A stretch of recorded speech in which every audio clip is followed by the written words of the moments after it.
Hello, my name is Trent Wooster, and this is a 6-week course introducing mindfulness and meditation practice. So, in this session, I'm going to cover specifically mindfulness of breath, but also give a general overview of mindfulness practice. So, I'm reminded of a cartoon that shows a family traveling across the desert. And there's a caption coming from the father that says, "Quit asking if we're there yet. We're nomads."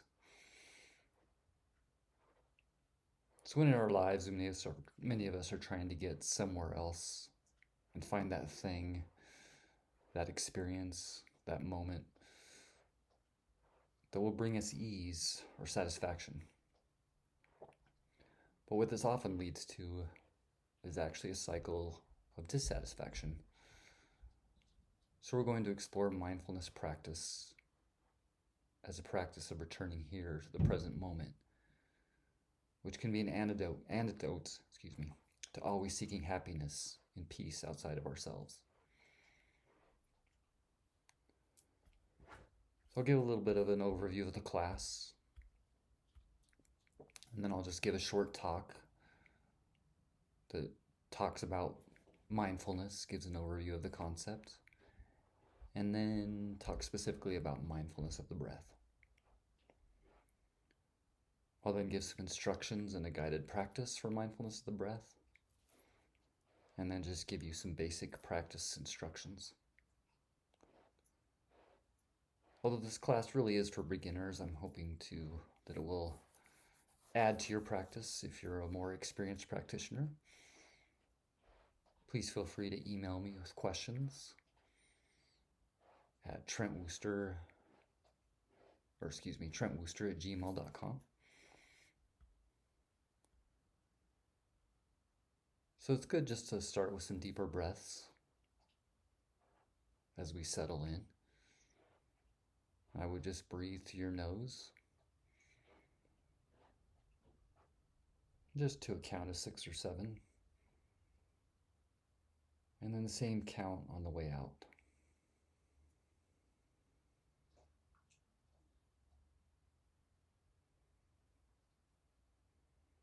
And just take a couple breaths like this.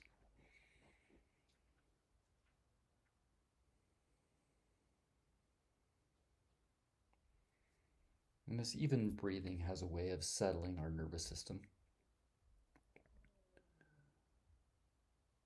And we can just begin to let things quiet within us and to ground ourselves in this moment.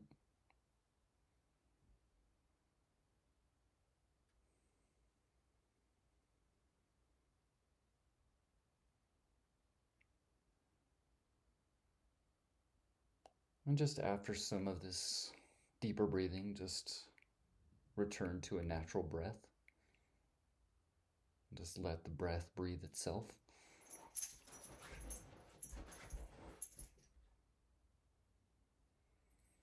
And if you would like, you could set an intention for practice. Just maybe think of something that's more general rather than too specific to avoid setting specific expectations. It can be something simple like to connect to my breath or to find a deeper sense of calm.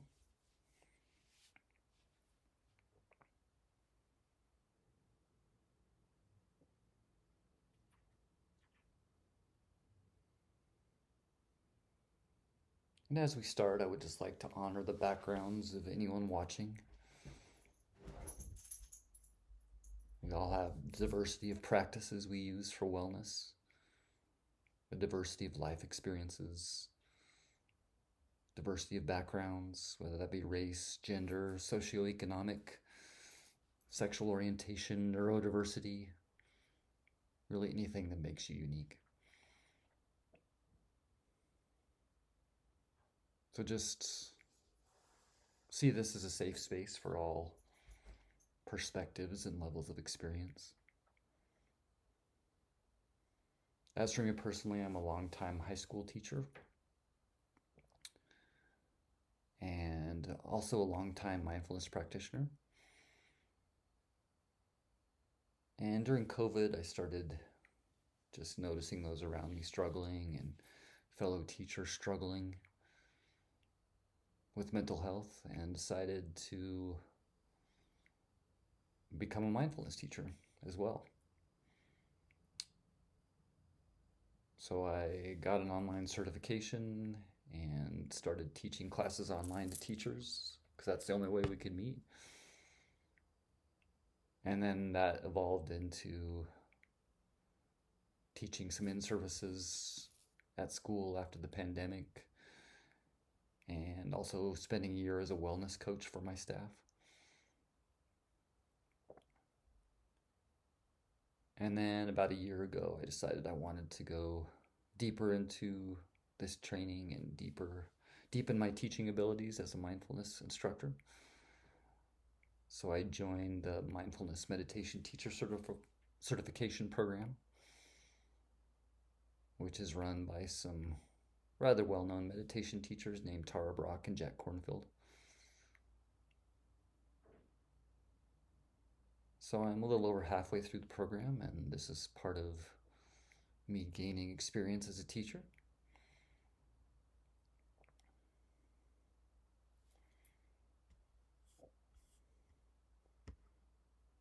So a little bit, just an overview of what this session will be. So the course is meant to meet you where you're at with your practice, whether you're brand new or a long-term practitioner. Each week is somewhat sequential, although you won't be totally lost if you do miss one of the sessions. So the topics we'll learn about include mindfulness of the breath, mindfulness of body, mindfulness of emotions, mindfulness of thoughts, and then some heart practices such as kindness and compassion. And then we'll end the course with looking at practical applications of all these areas and how you can take these out into your everyday world. Although we'll discuss this throughout the class, because really ultimately this practice is meant to be integrated into your daily life. Each week will also include a guided practice and time to just reflect.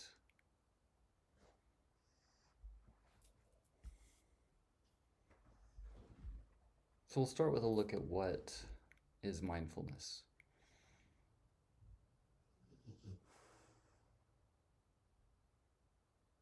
So I will define mindfulness and discuss its potential relevance in an individual's life. I'll talk about the benefits of mindfulness practice.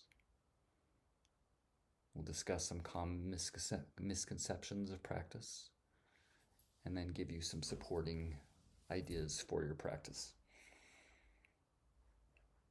So there's many different variations of a concept like mindfulness when it comes to definitions.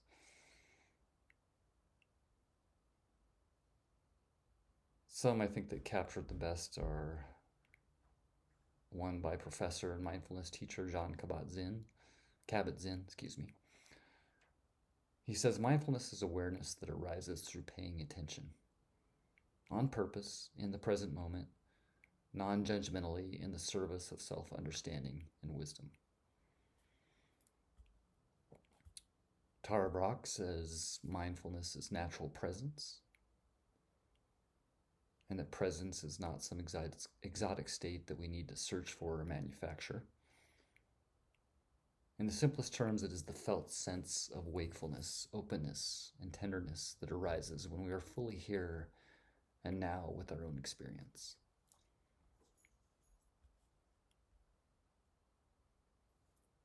It's likely that you've tasted such a sense of presence, even if you didn't necessarily call it this. So you might have sensed this presence as a child with an innate sense of wonder, doing something like blowing a dandelion into the wind.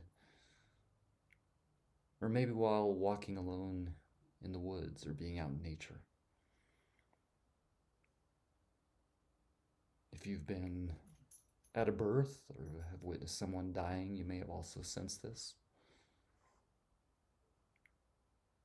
So this sense of presence is really intrinsic to our nature. It's immediate and embodied and perceived through our senses. I remember one such experience. It was a summer night. I believe I was in middle school. I was reading a scary book. My window was open, so there was a gentle breeze coming through, just the sound of crickets. And I just felt this sense of being totally present and connected to the world around me.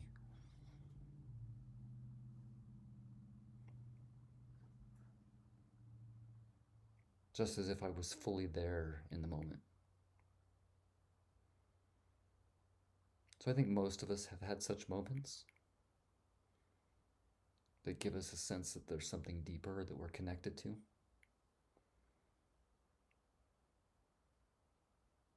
So you can close your eyes. We'll do a short just practice here and or you can leave them open if you feel more comfortable. But just pause and reflect on experience you may have had that may have given you such a sense of presence.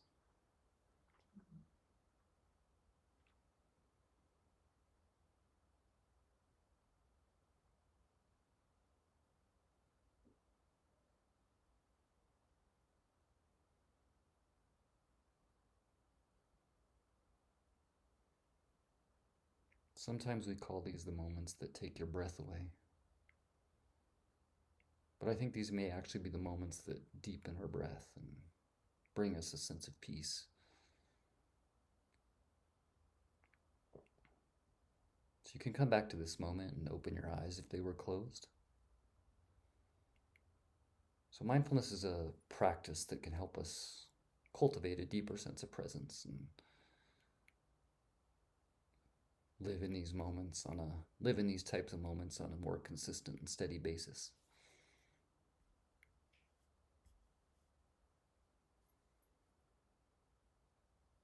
So though this practice has its roots in Buddhist meditation, a secular practice of mindfulness has entered the American mainstream in recent decades.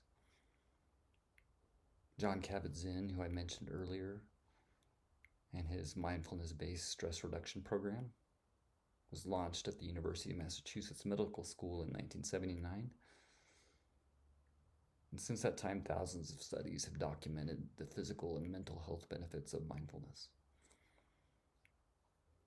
These programs like the MSBR model, have found their way into schools, prisons, hospitals, and many more places. Unfortunately, it's in the interest of modern society to keep us zombies and addicts. Social media, advertisers, politicians, all thrive on mindless behaviors, and a lack of awareness. Modern society's attention may be best represented by the short TikTok or Instagram videos that teach us to pay attention in small doses, to puppy videos, social media influencers, and other content. So it becomes a radical act to quiet oneself. But we can turn to mindfulness practice to help us do this.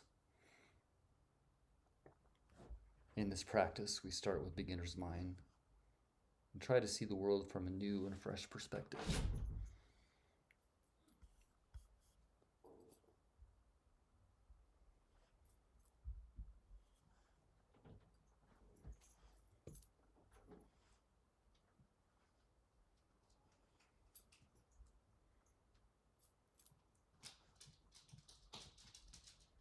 Sorry, doggy interruption. So this is a simple practice, but not easy. If you've tried this, or you have an ongoing practice, you likely know this. And if you haven't, you'll find out some of these challenges that come with the practice. So in this practice, we're going not from here to there, but there to here to this moment. This practice can be considered both a skill and an art. My mentor, Nico Hayes, calls this adult play. I think it's good to approach this practice with that sense of curiosity and creativity.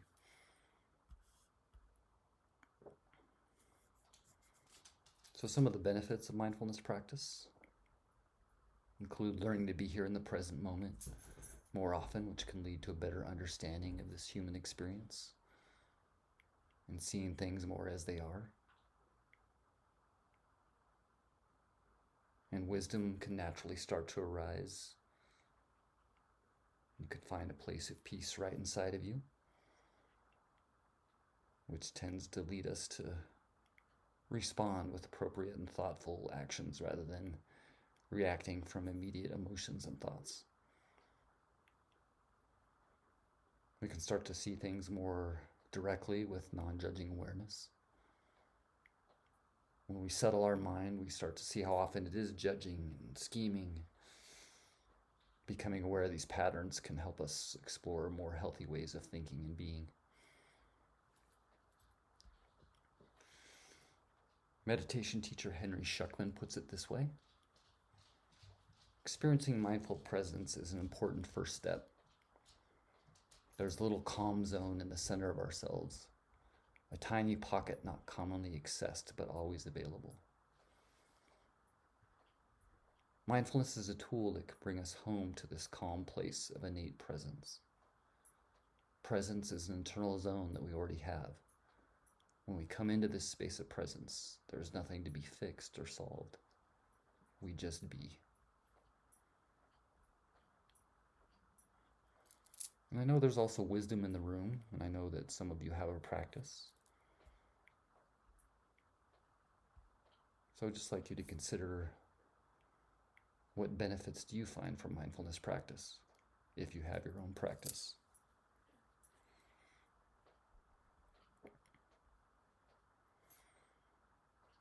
So this sense of presence and being here tends not just to fall in our laps. So meditation is the primary practice for cultivating mindfulness in our lives.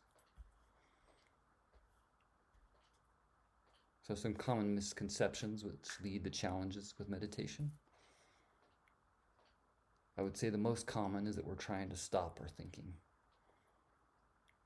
But really our brains think just like our ears hear.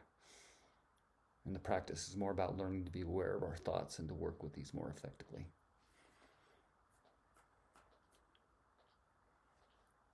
Another misconception is that we should feel a certain way, whether that be blissed out or peaceful. Think of the stereotypical poster with the cross-legged guru chanting Om. But really, mindfulness is about exploring the full spectrum of human experience and emotions.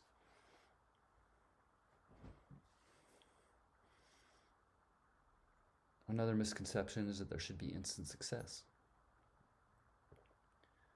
Actually, you may feel the opposite at first when you start this practice, and you may just have this rush of thoughts. And really, that's just because we're not used to slowing down to pay attention to these and the actual content of these. Just remember, it's called practice just because, like any art, such as music, it takes time to develop this skill. As we get ready to practice, it may be helpful to remember the following. First of all, it's not personal when it's difficult. It's just the nature of the mind. We all struggle with this. Second, it's important to remember to be gentle and kind to yourself, but also as persistent and consistent as possible. For the most part, we're not used to staying here in the moment, so it takes time and practice to learn to do so. And then lastly, just to honor the courage it takes to be on this path and do this radical act like I mentioned earlier.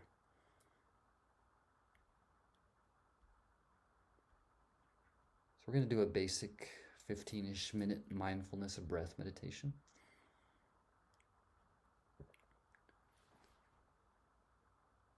So you can begin by establishing a comfortable posture in which you're finding a good balance between being relaxed and alert, whether you're on a chair or a cushion. A favorite teacher of mine says upright but not uptight. You can also just imagine a string pulling the crown of your head, slight tilt of your chin. Lips can be slightly parted with your tongue on the roof of your mouth. Really just find what's comfortable for you. Your posture should allow the breath to flow most naturally through your nose.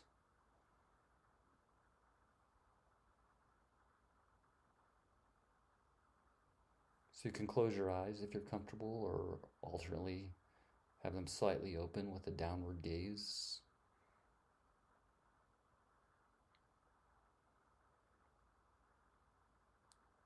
We typically start with breath as an anchor because it's always here and easily accessible. So we establish this as a home base that allows you to quiet and collect the mind, knowing you can always return here to this breath.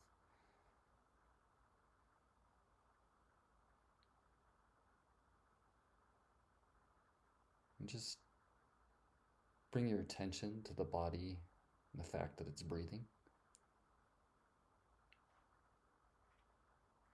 and that it does so naturally.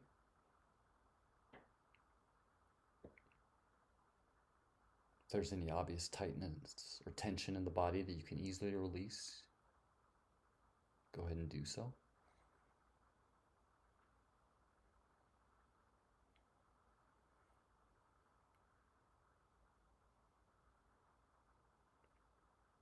It can also help to bring just a slight smile to your lips. Sends a message to the nervous system to relax.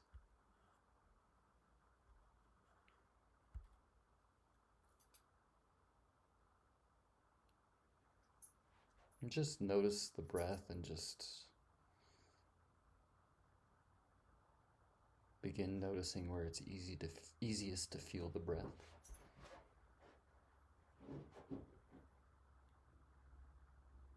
Might be the air in your nostrils, or maybe the air flowing through your throat.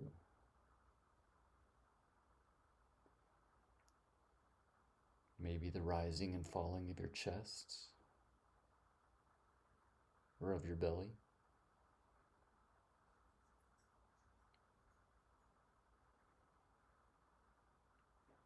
Just wherever the breath is easiest to feel, just resting your kind attention in this area.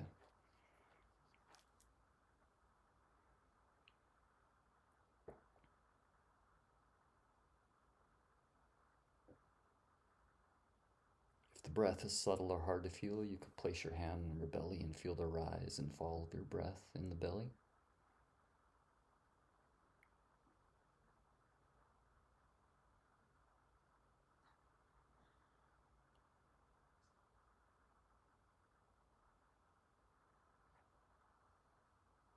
Sometimes the breath can be challenging to focus on for some people. If this is the case, you can pick another anchor, such as sound, sensations in your feet or hands, or another anchor that just helps you maintain your attention.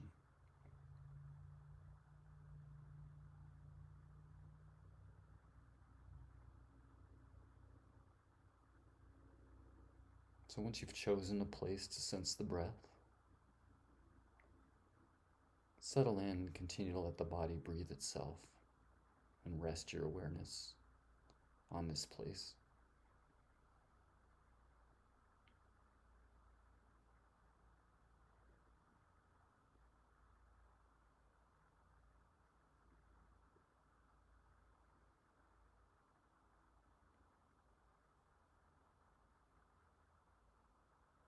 Now let yourself feel the next 3 in and out breaths. As you feel each breath, let the mind calm and the body start to relax.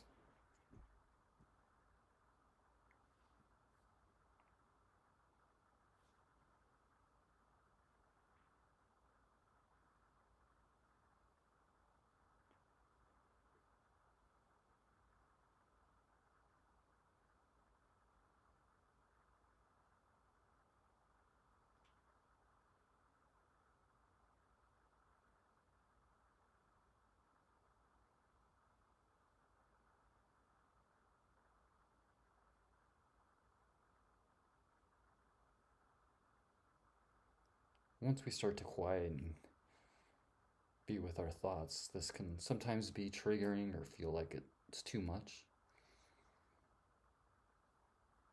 If this happens, try simply returning to the sensations of breath or another anchor.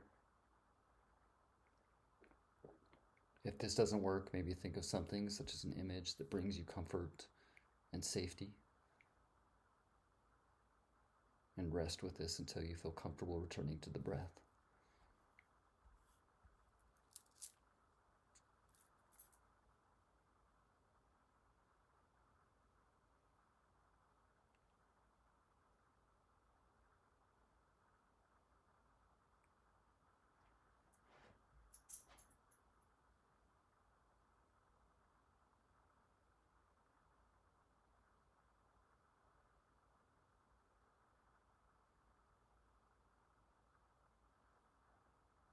It's likely that you'll find your mind drifting from the breath.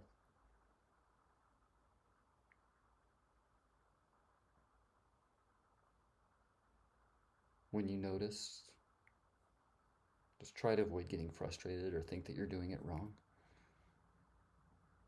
Instead, just look at this as the moment of waking up to the present moment. And just return to your breath.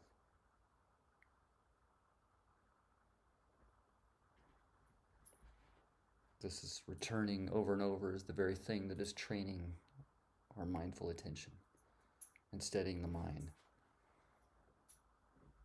This is not failure. This is the practice.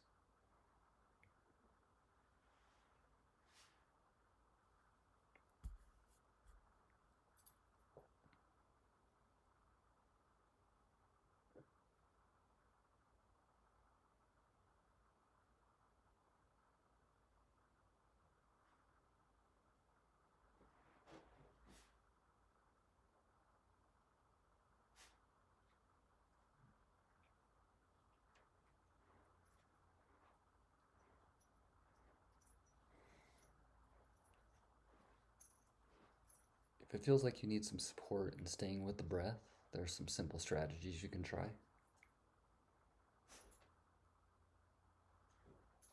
You can name the breath in on the inhale, out on the exhale.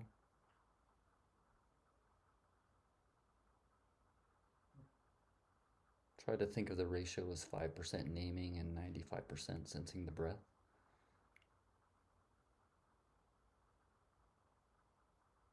You can whisper the numbers of the breaths. So 1 on the in-breath, 2 on the out-breath, counting up to 10 and then starting again. And if you get lost in the count, simply start again with 1. You can also imagine thoughts as clouds in the sky and just imagine them passing by. Just play with this and find what works for you and helps you to stay here in the moment with the breath.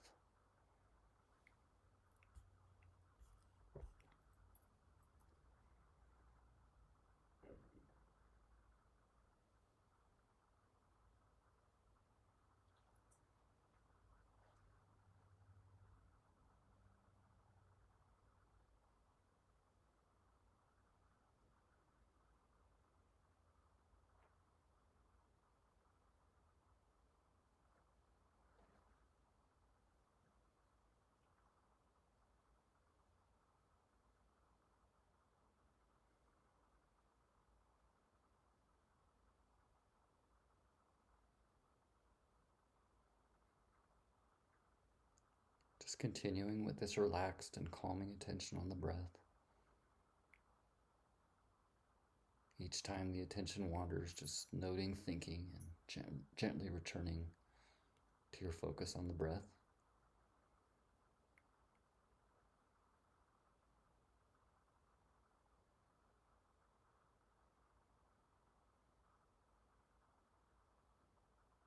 And we'll spend a few minutes in silence.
And as you're ready, you can transition back to the world around you. You can open your eyes if they've been closed and just start to stretch out a little bit.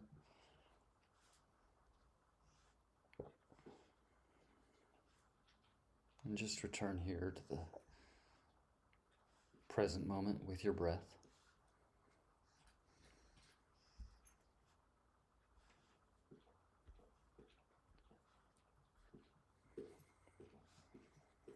So I'd like you to thank you for practicing with me. If you're new to practice, I would try to sit every day if possible, but don't be too hard on yourself if you do miss a day. And I would generally say that 5 to 10 minutes a day is better than one or two long sessions per week. If you think of the gym and working out and many workouts over time rather than just one long workout a week is much more effective.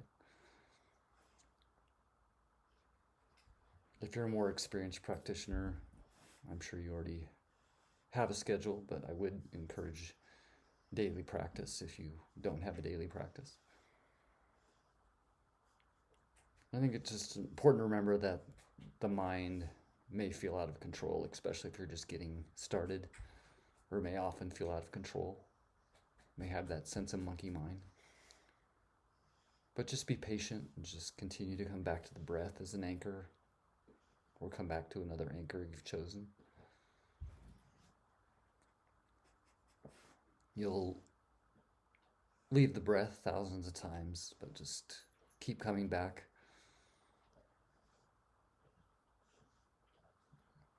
But also just be aware of those moments where you are here and do feel a sense of presence, and just spend some time savoring this feeling. I would also notice throughout the day when you feel a sense of presence. Maybe plan some mindfulness breaks throughout the day just to take a few deep breaths. And just remember, no two minds are alike. So you have to find what resonates with you. So I would invite you just to customize this process and experiment. Just be curious and listen to what works for you.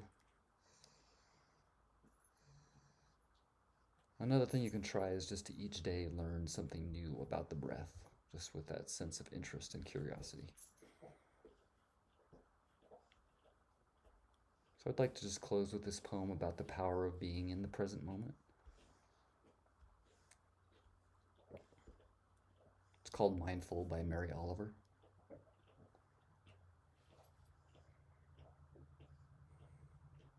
She says, every day I see or I hear something that more or less kills me with the light, that leaves me like a needle in a haystack of light. It is what I was born for, to look, to listen, to lose myself inside this soft world, to instruct myself over and over in joy and acclamation. Nor am I talking about the exceptional, the fearful, the dreadful, the very extravagant, but of the ordinary, the common, the very drab, the daily presentations. O good scholar, I say to myself, how can you help but grow wise with such teachings as these? The untrimmable light of the world, the ocean's shine, the prayers that are made out of grass. Thank you.